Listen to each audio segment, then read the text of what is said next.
Hey guys, how's it going? So there's yet another threat of gun control in Michigan. This has a good chance of passing, so make sure that you're aware, and please share this video with all of your friends and family in Michigan so they can be aware and we can all try to stop this. So this is a set of two Senate bills. This is going to be Michigan Senate Bill 857 and 858. And this is kind of convoluted, but we're going to go through here and unpack all of this. So the primary thing is going to be codifying into law the current Capitol Commission's ban on guns in the Capitol. Also, it's going to affect every CPL holder and prohibits you from being able to conceal carry at very common places that have nothing to do with the Capitol building whatsoever, places that you go to literally all the time. So like I said, there's a lot to this. We're going to get into this. But before we do, make sure you check down the description for ways that you can help support the channel. This channel is funded by all of you, and I appreciate all of you who do support. And also make sure you check out my locals community, where I post daily content that you're not going to see here, as well as a bonus weekly live stream. That's a whole lot of fun. So check those links down in the description, and I hope to see more of you guys over on locals soon. So let's start off with what these bills say and how deceiving all of this is and what a big can of worms this is. So let's start off with Senate Bill 858. And this is from the Michigan legislature, and they give a brief description. And it says, weapons, firearms, weapons concealed, property, state buildings. Weapons, firearms in certain state buildings prohibit. So you're thinking to yourself, this is them codifying into law this Capitol Commission's ban.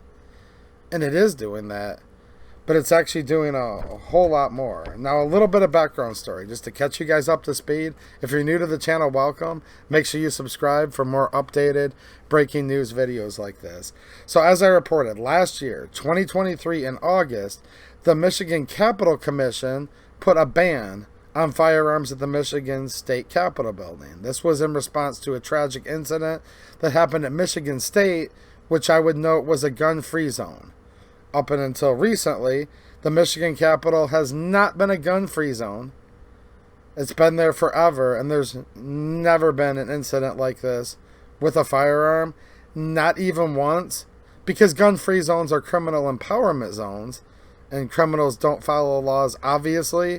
And these bills, which have a good chance of becoming law, unfortunately, will only affect the law-abiding. It'll only affect you. And there's also some devil in the details here that's going to affect all of you who tried to purchase the ability to completely exercise your natural God-given right to keep and bear arms by getting a CPL. Now, the Democrats say they want to go after criminals, which in my opinion is just not true at all. That's a lie, because clearly you're not a criminal if you have a CPL with the training requirements, the rigorous background checks, fingerprints. Yeah, you guys know where this is heading. So, there's a lot here. I'm going to go through an outline just to raise awareness of this. In fact, I just got off the phone with my friend Brendan Boudreaux from Great Lakes Gun Rights. I'll leave a link to them down in the description as well. They're great advocates for the Second Amendment in Michigan, and I recommend that you guys join, because they're raising a lot of awareness and helping to fight this stuff. So, we have three different places that gun control is found in Michigan, and this gets kind of convoluted. But let's go to Senate Bill 858. And this is going to amend a nearly 100-year-old gun control law coming from 1931. The people of the state of Michigan enact. Don't you love that, how they start all of these bills out with the people of the state of Michigan enact? Yeah, we the people. They're constantly trying to restrict our natural right to keep and bear arms. Except, as provided in subsection 2 or 3, a person shall not possess a firearm on the premises of any of the following. A. A depository financial institution or of subsidiary or affiliate of a depository financial institution. B. A church or other house of religious worship. C. A court. D. A theater. E. A sports arena, a daycare center, a hospital. An establishment licensed under the Michigan Liquor Control Code of 1998 And now here's where they're adding more right here. Okay.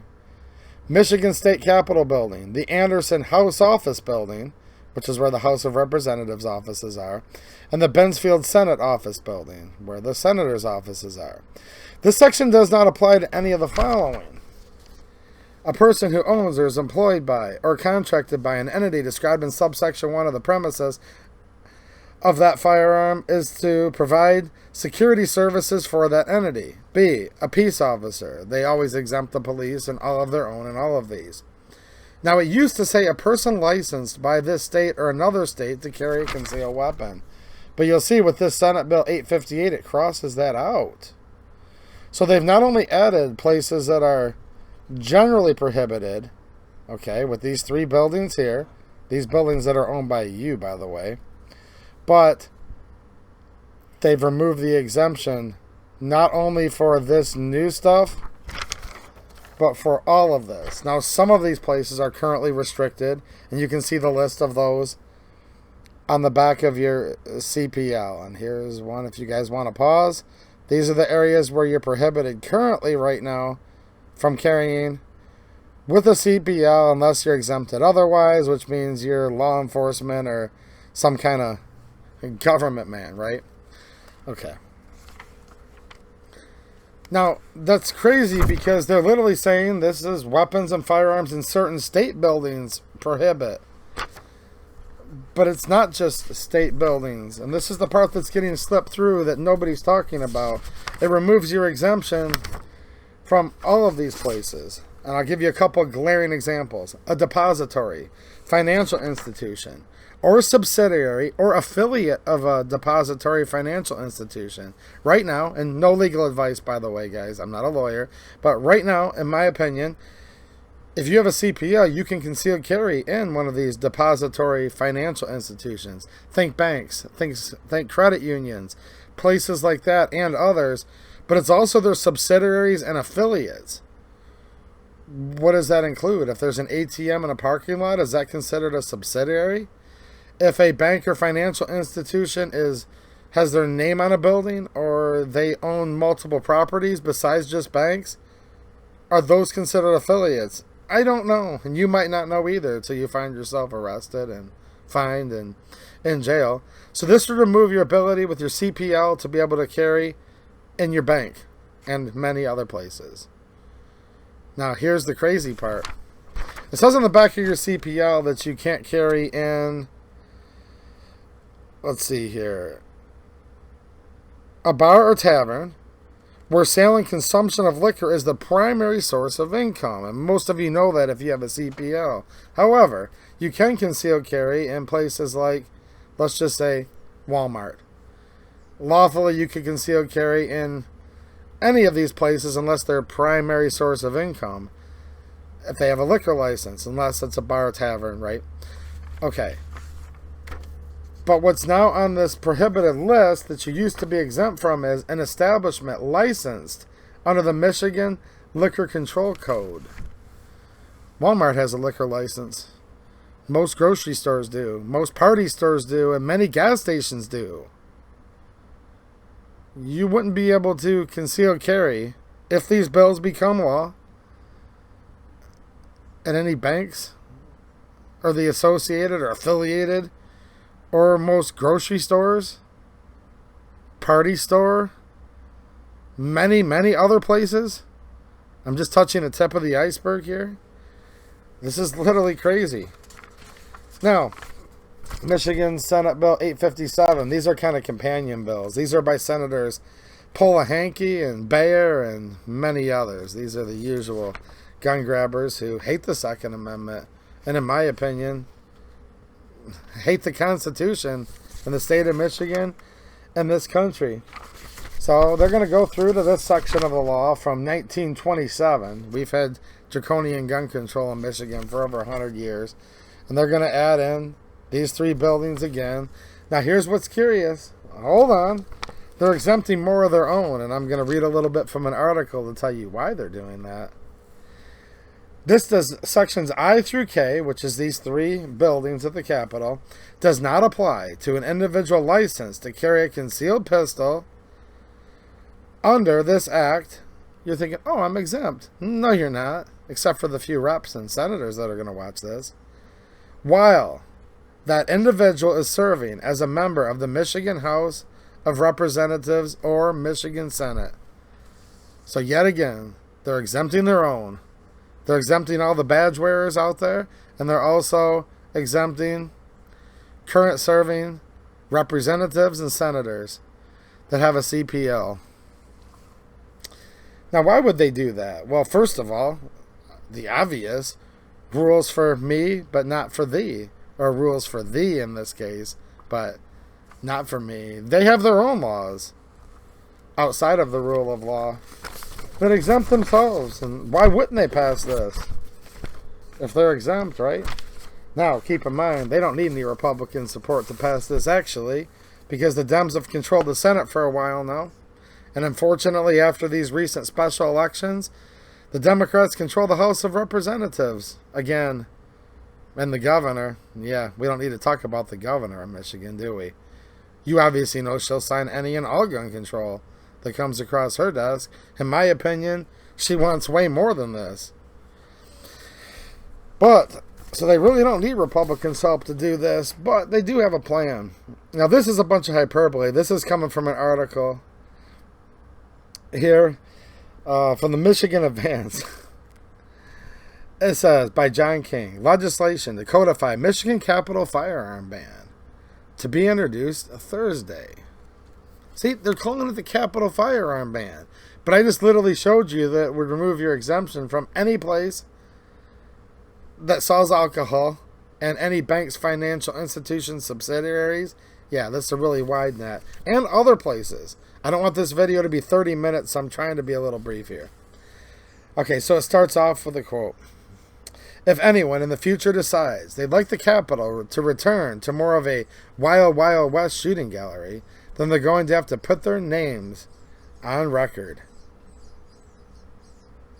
Yeah, because when it was not a gun-free zone for way over 100 years, there has been no shootings in the Capitol at all. Not in the Wild West, and not even up to currently. But there was a mass tragedy at Michigan State, which has been a gun-free zone for many years. Think about that. Remind your friends and family of what I just said. This is literally ridiculous, and to believe this requires the listener to be dumber than the speaker. And they must think you're all pretty dumb for you to actually believe this, in my opinion. Now, the legislation sponsored by Paula Hankey and Rosemary Bayer seek to place into state law a decision by the Michigan State Capitol Commission. Did a video on this last year. If you're new to the channel, go back and watch it. Yeah, the Capitol Commission, that their primary focus is like to keep the light bulbs lit, to keep the grass mowed at the Capitol, the bushes and shrubs trimmed, preserve the paintings. That's their primary job. But somehow they were told they have the authority to ban guns, and they did, which voted unanimously in August to adopt new security procedures that ban guns at the Capitol, with an exemption for state lawmakers with concealed weapons permits. It also put in cameras and AI and all this crazy Big Brother technology. And yeah, the Michigan legislature and the House and Senate voted to fund this, and it costs millions and millions per year. Go back and watch my channel for more info. I have that video.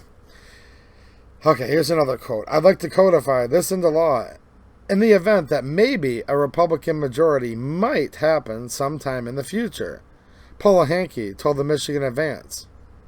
And I think that it would be more difficult to repeal a law than just change a commission's policy. Because with the Capitol Commission, the membership often kind of mirrors whatever party is in power.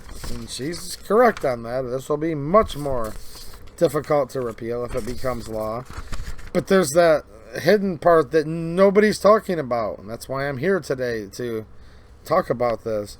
In fact, I tried to talk about this last Friday on my YouTube live stream, but it was removed while I was live, 13 minutes in, for allegedly violating YouTube's policies. Now, I did appeal, and I was granted the appeal. That's why you see me here now. But just to let you guys know what's going on, make sure you check out my locals community. That's where I'm providing a bunch of extra content. All right. Pulling hankies. Bill SB 857 would ban the concealed carrying of guns at the Capitol as well as the Bensfield Senate Office Building and the Anderson Office Building, while Bayers would ban open carry in these locations. Okay, so we're talking complete bans in these areas. However, as with the Capitol Commission rules, the proposed legislation does provide an exception for state lawmakers with concealed weapons permits. Yeah, except for it also bans carry in these other places, even for CPL holders, like I've been talking about. And this would be a complete carry ban, because you already can't open carry in those areas anyways, right, without a CPL. Now CPL holders are removed from the exemption. CPL holders, you wouldn't be able to open or concealed carry in grocery stores, many other places, banks, financial institutions, secretive affiliates that you don't even know about. Yeah. Now here's the kicker. This is where they're literally talking straight politics here. Here you go. Here's the senator. See? There you go. Wow. Look at these people. I'd prefer not to look at them, to be honest with you. Not my kind of people. Not very good looking either, in my opinion, I would add. Alright, here's a quote. I left that in the bill. Okay, this is why she left the exemption for lawmakers. And this shows you how politics works. And before I even read this, I bet you she's actually right. No, I'm not even joking in many cases. Not all. Not all. There'll be some good Republicans who oppose this, but she might be more right than you think. I left that in the bill because if and when the bill passes into law, it's important to me that any future legislature in which Republicans retake the majority does not have a reason to overturn it, she said. I know that legislator concealed carry is important to my Republican colleagues and hasn't been a problem, so I just left it in. I don't want to give anyone a reason to vote no. Now again, there's not been problems. There's nobody been hurt with guns in the Capitol building, like, ever. But in Michigan State gun-free zone, there was. I need to keep reminding you guys of that. Think about this. But if she exempts the Republicans and the Democrats both, if she exempts her own, the lawmakers, they'll have no reason to get mad and overturn this, she says. What do you guys think about that? And then she goes on to say, I think the way the bill is, it's hard to say no to this, she said. I don't understand how anyone can go back to their district and say, I voted no on this. Why? Will I get any Republicans on board? I have no idea. I hope so. But I don't know. So that's where you guys need to get a hold of your legislators and let them know they need to oppose both of these Senate bills. Links will be down in the description. And they need to ban all of this. And also remind them, first of all, they don't support the Second Amendment whatsoever, or Michigan's Constitution, Article 1, Section 6, which says every person has the right to keep and bear arms in defense of himself and the state. If your legislator wants to vote for any of this, Republican or Democrat, they're anti-Second Amendment, obviously. But also remind them, in case they were thinking, oh, well, they just want to ban it from the Capitol buildings because it exempts them, let them know that it also removes that exemption in Senate Bill 858, where now you won't be able to carry with or without a CPL in these extra places that I've kind of highlighted here a little bit. Highlighted here. And you can see where it's crossed out, the exemption right there. A person licensed by this state or another state to carry a concealed weapon. So any state that have reciprocity, they won't be able to either. Michigan CPL won't be able to either. Like I said earlier, you're trying to purchase a little bit of the exercise of your rights, which is a bunch of crap. These places are already banned from concealed carry by CPL holders, with a couple little exceptions when you read into the laws deeper. No legal advice, but this is going to add many more places that you're going to attend on a regular basis. And this is completely crazy. Now, I will say this bill's been read twice, and it's been referred to in committee. It's steamrolling right along. I'd say there's a decent chance this could get passed before they go on their summer break. Get a hold of your legislators now in the Senate, in the House, because this is the Senate bill, but it will also have to be passed by the House before it can be sent to the governor. They never let up, and this is just the start. I expect to see other things coming in the near future. This is by far not the last you're going to hear from me on Michigan gun control bills, but we have plenty of other completely non-Michigan related stuff in the queue too, so stay tuned for more. Alright guys, thanks for watching, and have a good one.